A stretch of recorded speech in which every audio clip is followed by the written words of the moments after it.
Republic of Germany, Dr. Angela Merkel, and the President of the United States of America, Barack Obama.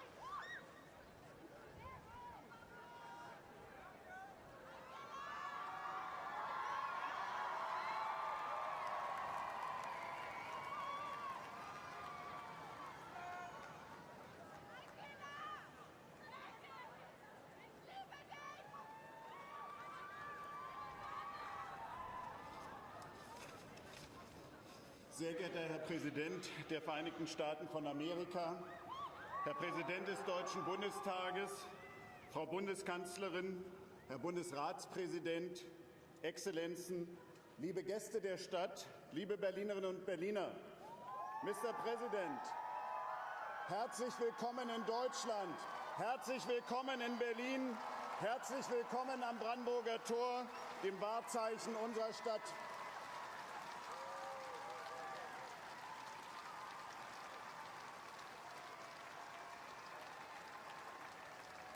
Einst stand an diesem Ort die Mauer, die Berlin und die Welt auf brutale Weise teilte. Heute ist das Brandenburger Tor offen. Es ist das Symbol dafür, dass das Unmögliche wahr werden kann, dass Diktatur und Unfreiheit überwindbar sind. Wenn die Menschen ihre Ängste überwinden, wenn sie den Mut zum Wandel haben und wenn sie auf ihrem Weg von Freunden begleitet werden. Herr Präsident, wir heißen Sie als verlässlichen Freund unserer Stadt willkommen. Berlin, das ist die Stadt, in der das Herz der deutsch-amerikanischen Freundschaft schlägt.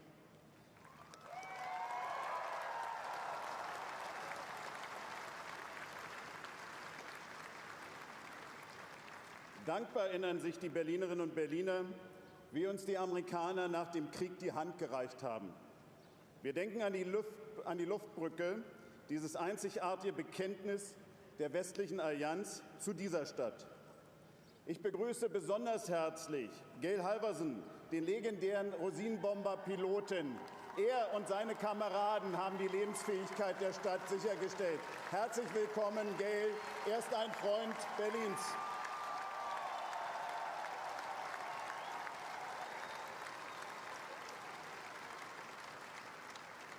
Heute sind es Einrichtungen wie die Amerika-Gedenkbibliothek, die John F. Kennedy-Schule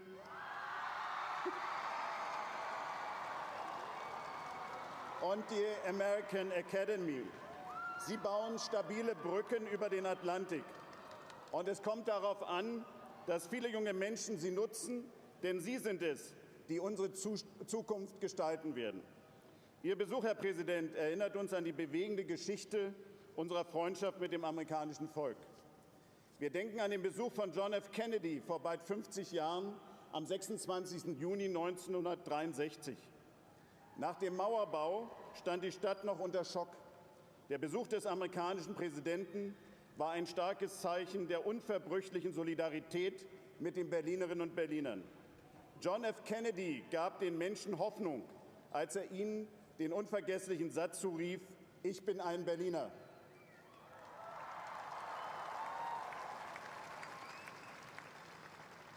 (1987) sprach uns Ronald Reagan aus der Seele: Mr. Gorbatschow, tear down the wall. Und wir erinnern uns natürlich an Ihren begeisternden Auftritt, Mr. President, 2008 an der Siegessäule vor 200.000 Menschen.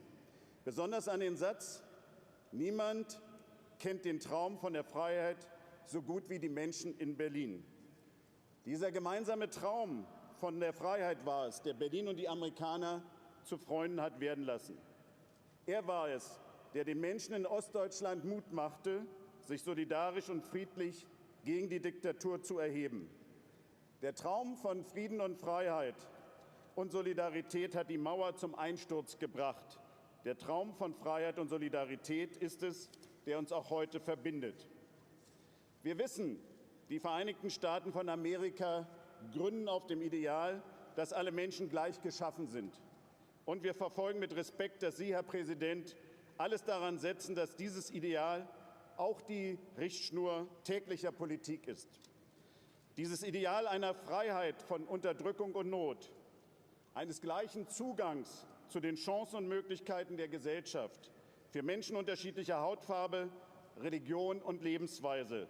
Dieses Ideal einer freien und solidarischen Gesellschaft ist es, was viele Menschen aus aller Welt mit unserem toleranten und weltoffenen Berlin verbinden. Dieses Ideal wird auch künftig den Herzschlag unserer deutsch-amerikanischen Freundschaft bestimmen. Und es gibt Kraft, um unsere Zukunft gemeinsam zu gestalten. Berlin grüßt das amerikanische Volk und heißt Sie, Herr Präsident Obama und Ihre Familie, nochmals herzlich willkommen in der deutschen Hauptstadt.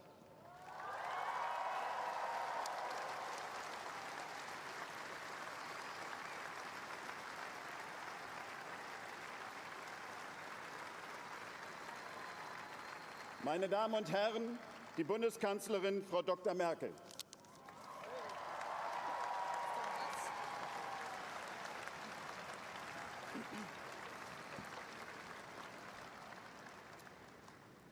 Sehr geehrter Herr Präsident, lieber Barack Obama, meine Damen und Herren, ich weiß, dass viele von Ihnen heute schon länger hier sind und nicht immer ist gutes, schönes Wetter.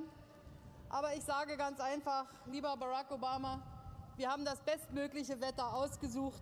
Herzlich willkommen in Berlin.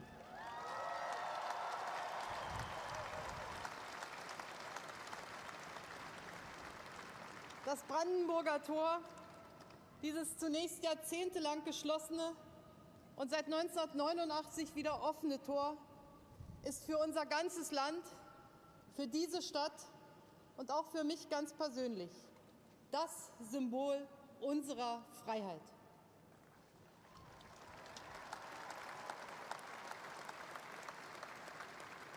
Vor 60 Jahren war es einer der Schauplätze des Volksaufstandes in der DDR.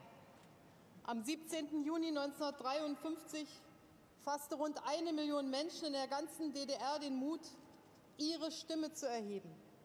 Sie protestierten gegen staatliche Bevormundung und Misswirtschaft, für Bürgerrechte und Demokratie. Sie riefen, wir wollen freie Menschen sein. Ihr Ruf wurde damals von den auffahrenden sowjetischen Panzern erstickt, doch die Sehnsucht nach Freiheit, sie blieb lebendig. Am Ende brach sie sich im Herbst 1989 Bahn, als ein Unterdrückungsregime des Ostblocks nach dem anderen in sich zusammenbrach. Und am 9. November 1989 dann auch die Berliner Mauer fiel. Die Bilder der jubelnden Menschen gerade hier am Brandenburger Tor, sie gingen um die Welt. Die Überwindung der Teilung und die Einheit unseres Landes wurden möglich, weil im Herbst 1989 viele Menschen in der DDR im friedlichen Protest auf die Straße gingen. Und sie riefen, wir sind das Volk, wir sind ein Volk. Sie wurden möglich, weil Staatsmänner wie Bundeskanzler Helmut Kohl die geschichtliche Stunde erkannt haben.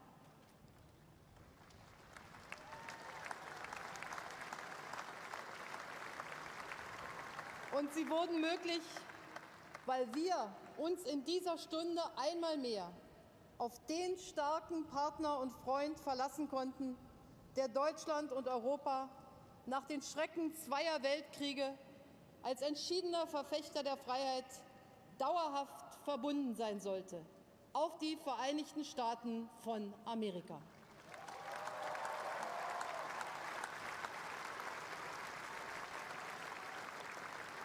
Und deshalb ist es mir eine besondere Ehre und Freude, heute an genau diesem für unser Land so symbolträchtigen Ort am Brandenburger Tor den Präsidenten der Vereinigten Staaten von Amerika, Barack Obama, begrüßen zu können.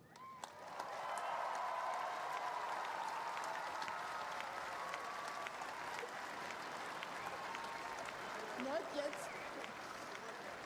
Lieber Herr Präsident, lieber Barack Obama, die Freundschaft, der Beistand und die Treue der Vereinigten Staaten von Amerika zu Deutschland, sie sind einzigartig und sie sind tief in unseren Herzen verankert.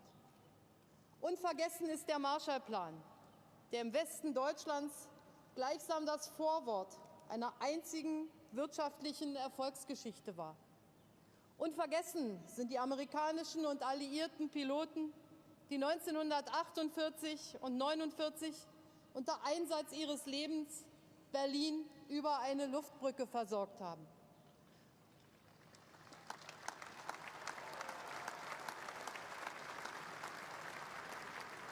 Unvergessen ist John F. Kennedys Bekenntnis zu dieser Stadt, ebenfalls fast auf den Tag genau vor 50 Jahren. Unvergessen ist Ronald Reagans Appell, nur wenige Meter von hier, an den sowjetischen Staats- und Parteichef Gorbatschow die Mauer einzureißen. Unvergessen ist die Unterstützung von George Bush Senior bei der Wiedervereinigung unseres Landes.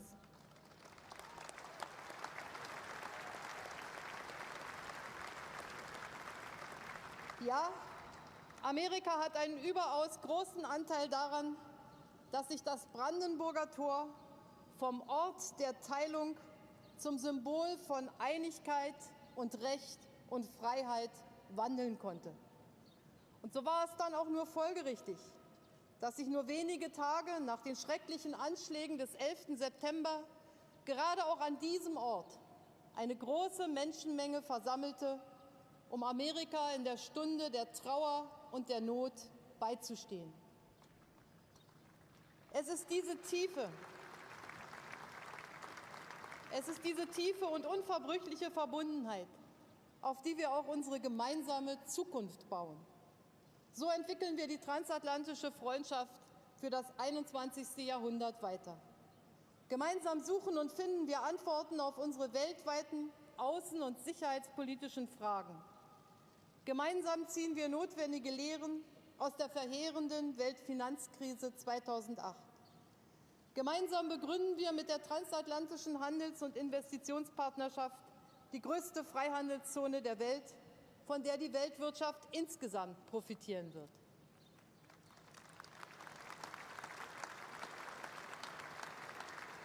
Erst gestern noch haben wir uns im Kreise der führenden Wirtschaftsnationen der Welt mit den Herausforderungen beschäftigt, die uns alle bewegen. Ja, wir wollen die Globalisierung gestalten, aber nicht irgendwie, sondern auf dem Fundament unserer gemeinsamen Werte. Für mich steht außer Frage, die transatlantische Partnerschaft ist auch im 21. Jahrhundert der Schlüssel zu Freiheit, Sicherheit und Wohlstand für alle.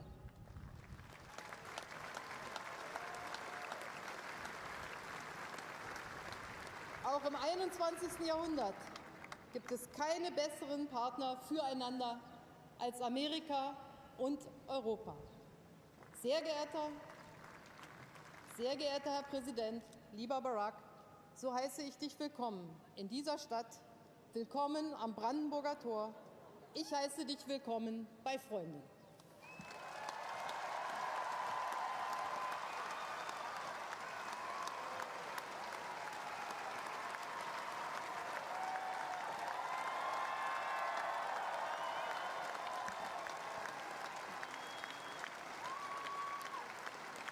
Hello, Berlin.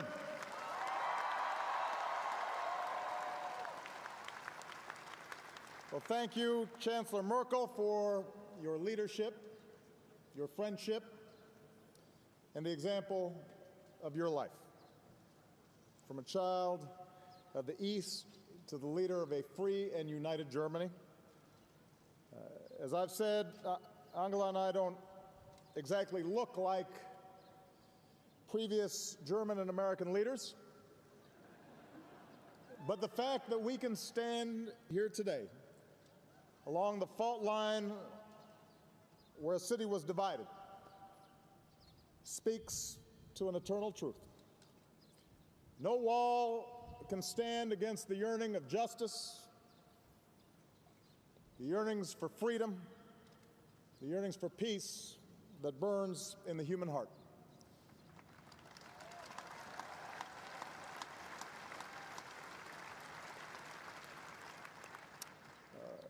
Mayor Vovereet, distinguished guests, and especially the people of Berlin and Germany, thank you for this extraordinarily warm welcome. In fact, it's so warm, and I feel so good that I'm actually going to take off my jacket, and anybody else who wants to, feel free to. We can be a little more informal among friends.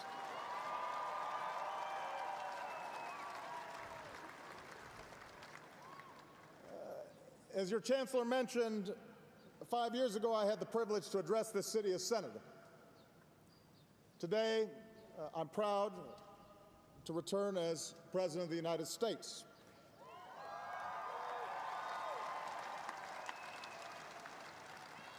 And I bring with me the enduring friendship of the American people, as well as my wife, Michelle, and Malia and Sasha.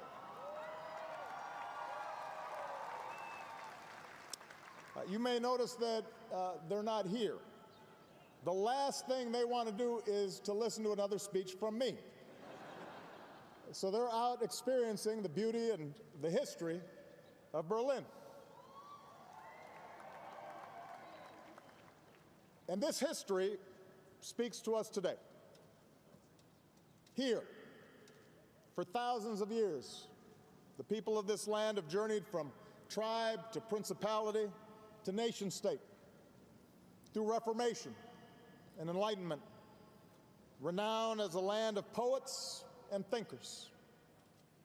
Among them, Immanuel Kant, who taught us that freedom is the unoriginated birthright of man, and it belongs to him by force of his humanity. Here, for 2 centuries, this gate stood tall as the world around it convulsed, through the rise and fall of empires, through revolutions and republics, art and music and science that reflected the height of human endeavor, but also war and carnage that exposed the depths of man's cruelty to man. It was here that Berliners carved out an island of democracy against the greatest of odds. As has already been mentioned, they were supported by an airlift of hope, and we are so honored to be joined by Colonel Halverson, 92 years old, the original candy bomber. We could not be prouder of him.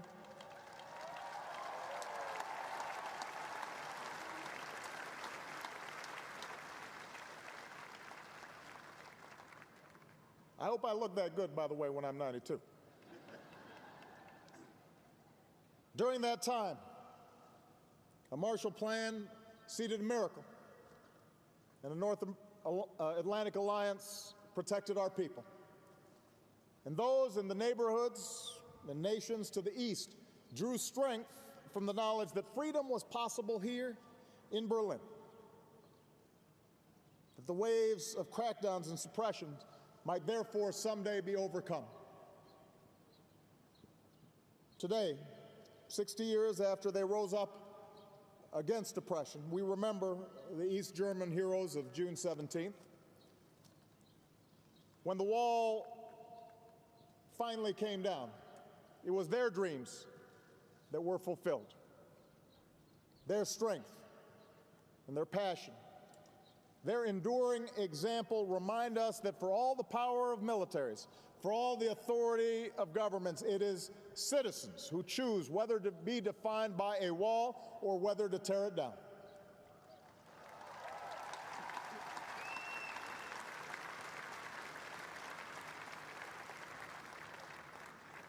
And we're now surrounded by the symbols of a Germany reborn. A rebuilt Reichstag and its glistening glass dome, an American embassy back at its historic home on Pariser Place, and this square itself, once a desolate no man's land, is now open to all. So while I am not the first American president to come to this gate, I am proud to stand on its eastern side to pay tribute to the past.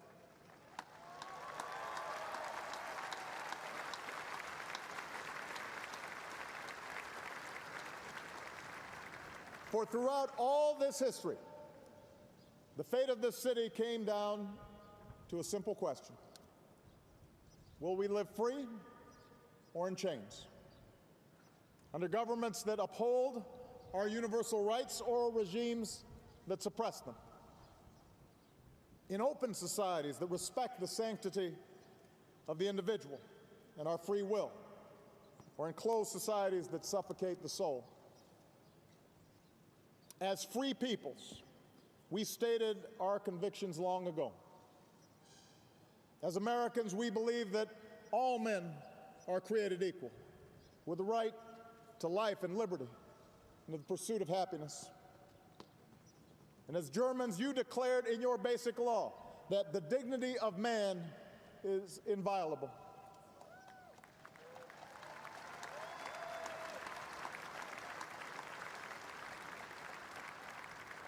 Around the world, nations have pledged themselves to a universal declaration of human rights, which recognizes the inherent dignity and rights of all members of our human family.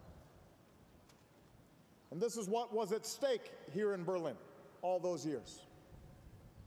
And because courageous crowds climbed atop that wall, because corrupt dictatorships gave way to new democracies, because millions across this continent now breathe the fresh air of freedom, we can say here in Berlin, here in Europe, our values won. Openness won, tolerance won, and freedom won. Here in Berlin.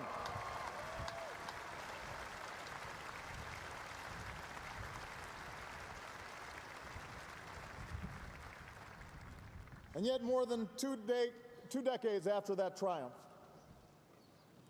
we must acknowledge that there can at times be a complacency among our Western democracies.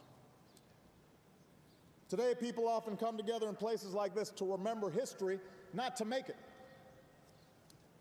After all, we face no concrete walls, no barbed wire. There are no tanks poised across a border. There are no visits to fallout shelters. And so sometimes there can be a sense that the great challenges have somehow passed. And that brings with it a temptation to turn inward, to think of our own pursuits and not the sweep of history, to believe that we've settled history's accounts, that we can simply enjoy the fruits won by our forebears.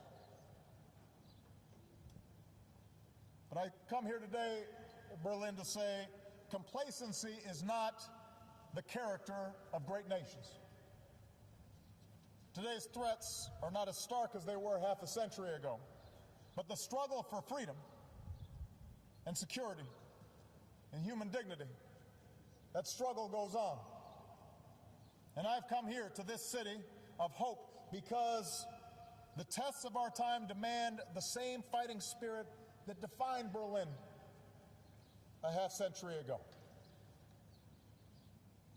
Chancellor Merkel mentioned that we mark the anniversary of President John F. Kennedy's stirring defense of freedom, embodied in the people of this great city.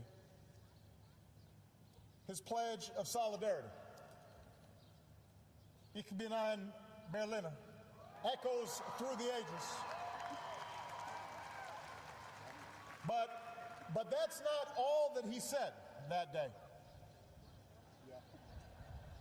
Less remembered is the challenge that he issued to the crowd before him. Let me ask you, he said to those Berliners, let me ask you to lift your eyes beyond the dangers of today and beyond the freedom of merely this city. Look, he said, to the day of peace with justice, beyond yourselves and ourselves to all mankind. Now, President Kennedy was taken from us less than 6 months after he spoke those words. And like so many who died in those decades of division, he did not live to see Berlin united and free. Instead, he lives forever as a young man in our memory. But his words are timeless because they call upon us to care more about things than just our own self-comfort, about our own city, about our own country. They demand that we embrace the common endeavor of all humanity. And if we lift our eyes as President Kennedy called us to do, then we'll recognize that our work is not yet done. For we are not only citizens of America or Germany, we are also citizens of the world. And our fates and fortunes are linked like never before. We may no longer live in fear of global annihilation, but so long as nuclear weapons exist, we are not truly safe.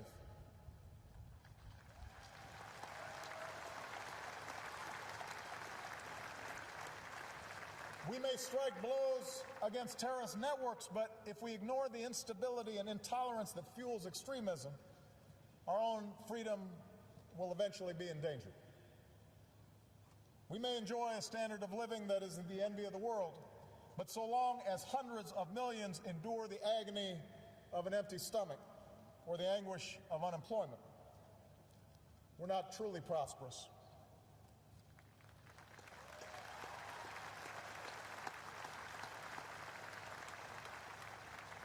I say all this here, in the heart of Europe, because our shared past shows that none of these challenges can be met unless we see ourselves as part of something bigger than our own experience.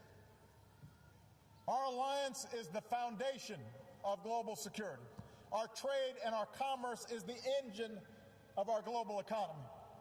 Our values call upon us to care about the lives of people we will never meet. When Europe and America lead with our hopes instead of our fears, we do things that no other nations can do. No other nations will do. So we have to lift up our eyes today and consider the day of peace with justice that our generation wants for this world. I'd suggest that peace with justice begins with the example we set here at home. For we know from our own histories that intolerance breeds injustice, whether it's based on race or religion, gender, or sexual orientation. You know, we are stronger when all our people, no matter who they are or what they look like, are granted opportunity. And when our wives and our daughters have the same opportunities as our husbands and our sons.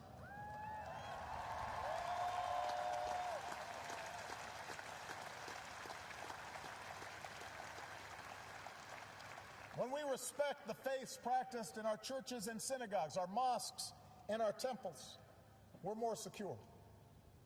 When we welcome the immigrant with his talents or her dreams, we are renewed.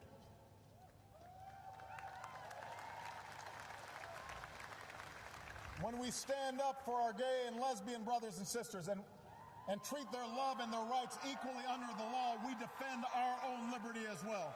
We are more free when all people can pursue their own happiness.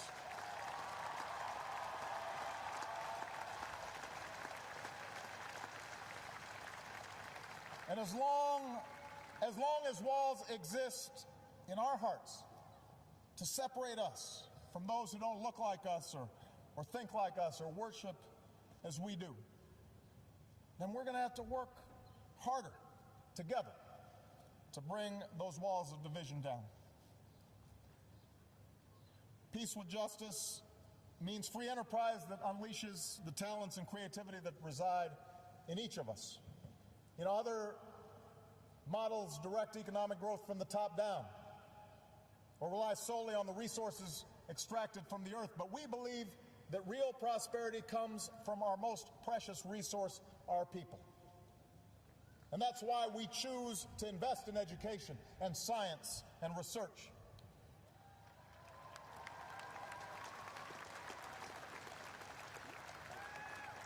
And now, as we emerge from recession, we must not avert our eyes from the insult of widening inequality or the pain of youth who are unemployed. We have to build new ladders of opportunity in our own societies that, even as we pursue new trade and investment that fuels growth across the Atlantic. America will stand with Europe as you strengthen your union, and we want to work with you to make sure that every person can enjoy the dignity that comes from work, whether they live in Chicago or Cleveland or Belfast or Berlin, in Athens or Madrid. Everybody deserves opportunity. We have to have economies that are working for all people, not just those at the very top.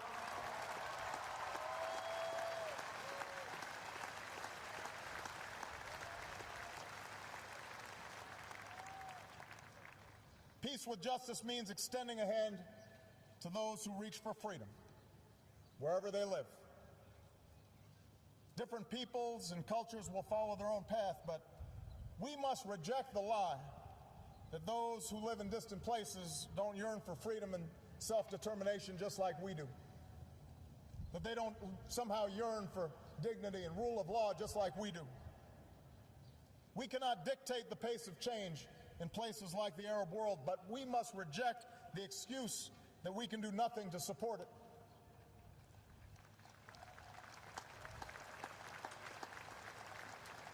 We cannot shrink from our role of advancing the values we believe in, whether it's supporting Afghans as they take responsibility for their future, or working for an Israeli-Palestinian peace,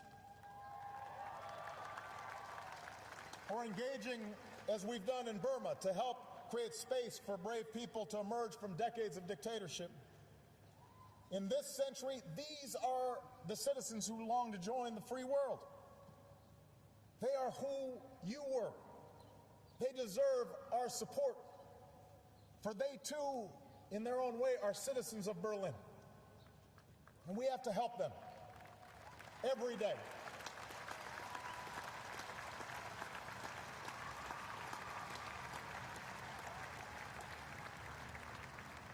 Peace with justice means pursuing the security of a world without nuclear weapons, no matter how distant that dream may be.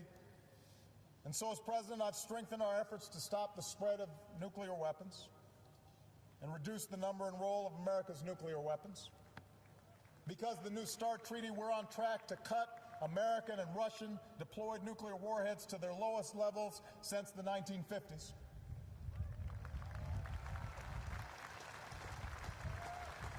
But we have more work to do. So today I'm announcing additional steps forward. After a comprehensive review, I've determined that we can ensure the security of America and our allies and maintain a strong and credible strategic deterrent while reducing our deployed strategic nuclear weapons by up to 1/3. And I intend to seek negotiated cuts with Russia to move beyond Cold War nuclear postures.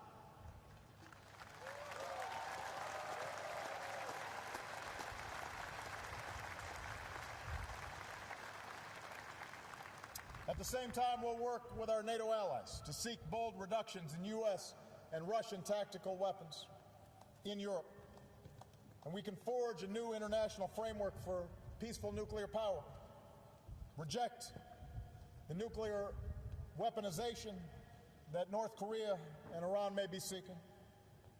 America will host a summit in 2016 to continue our efforts to secure nuclear materials around the world, and we will work to build support in the United States to ratify the Comprehensive Nuclear Test Ban Treaty and call on all nations to begin negotiations on a treaty that ends the production of fissile materials for nuclear weapons.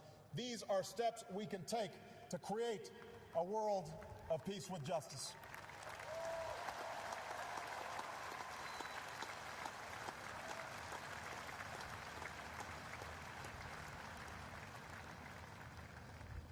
Peace with justice means refusing to condemn our children to a harsher, less hospitable planet.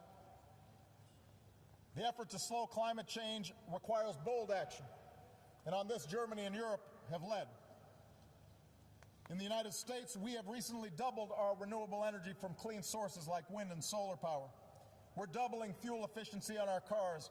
Our dangerous carbon emissions have come down, but we know we have to do more. And we will do more.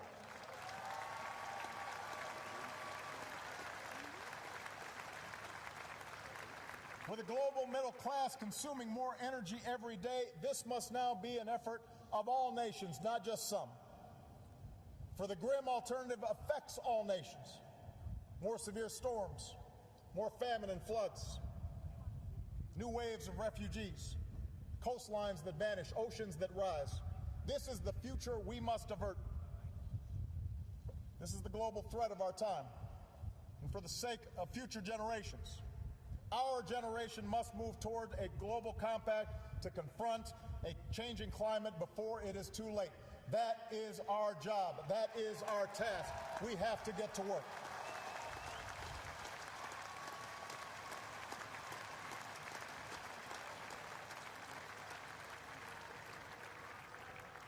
Peace with justice means meeting our moral obligations.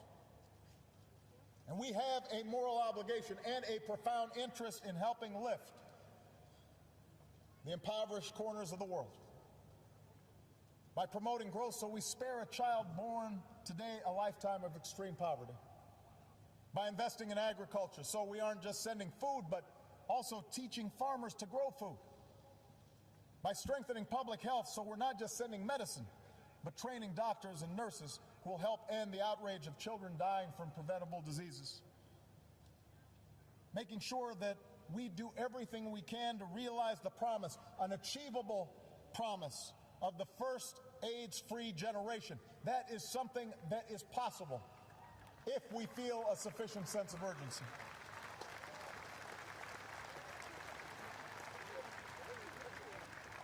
Our efforts have to be about more than just charity. They're about new models of empowering people to build institutions, to abandon the rot of corruption, to create ties of trade, not just aid, both with the West and among the nations that are seeking to rise and increase their capacity. Because when they succeed, we will be more successful as well. Our fates are linked. And we cannot ignore those who are yearning not only for freedom, but also prosperity. And finally, let's remember that peace with justice depends on our ability to sustain both the security of our societies and the openness that defines them. Now, threats to freedom don't merely come from the outside. They can emerge from within, from our own fears, from the disengagement of our citizens. For over a decade, America's been at war. Yet much has now changed over the 5 years since I last spoke here in Berlin. The Iraq War is now over. The Afghan War is coming to an end. Osama bin Laden is no more. Our efforts against Al-Qaeda are evolving. And given these changes, last month I spoke about America's efforts against terrorism. And I drew inspiration from one of our founding fathers, James Madison, who wrote, "No nation could preserve its freedom in the midst of continual warfare." James Madison is right, which is why even as we remain vigilant about the threat of terrorism, we must move beyond the mindset of perpetual war. And in America, that means redoubling our efforts to close the prison at Guantanamo. It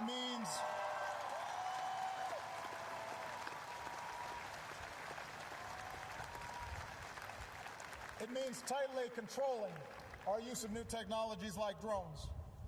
It means balancing the pursuit of security with the protection of privacy. And I'm confident that that balance can be struck. I'm confident of that. And I'm confident that working with Germany, we can keep each other safe while at the same time maintaining those essential values for which we fought for. Our current programs are bound by the rule of law, and they're focused on threats to our security, not the communications of ordinary persons. They help confront real dangers, and they keep people safe here in the United States and here in Europe. But we must accept the challenge that all of us in democratic governments face, to listen to the voices who disagree with us, to have an open debate about how we use our powers and how we must constrain them. and to always remember that government exists to serve the power of the individual and not the other way around. That's what makes us who we are, and that's what makes us different from those on the other side of a wall.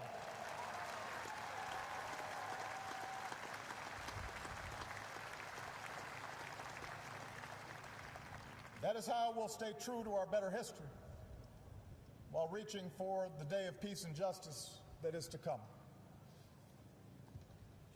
These are the beliefs that guide us, the values that inspire us, the principles that bind us together as free peoples who still believe the words of Dr. Martin Luther King Jr. that injustice anywhere is a threat to justice everywhere. And we should ask, should anyone ask if our generation has the courage to meet these tests? If anybody asks if President Kennedy's words ring true today, let them come to Berlin. For here they will find a people who emerged from the ruins of war to reap the blessings of peace. From the pain of division to the joy of reunification. And here they will recall how people trapped behind a wall braved bullets and jumped barbed wire and dashed across minefields and dug through tunnels and leapt from buildings and swam across the spray to claim their most basic right of freedom.